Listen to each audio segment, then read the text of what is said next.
Guys, welcome back to our channel. In this video I'm gonna let you know the ways to buy stock on Robinhood in less than 2 minutes. If you want to go ahead and buy a stock in Robinhood, then you could follow the steps.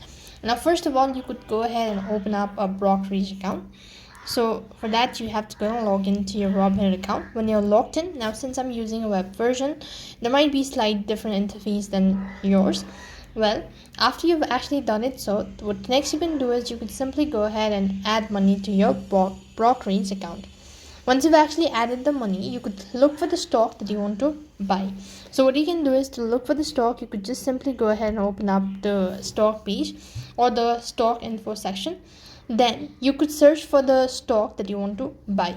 Likewise, you could say you want to go with the Bitcoin or Ethereum, whichever. When you actually notice the information, or when you've actually noticed the lines and all that and read the information, so then you could go ahead and fill out the order indicating whether you want to buy the stock in dollar or shares.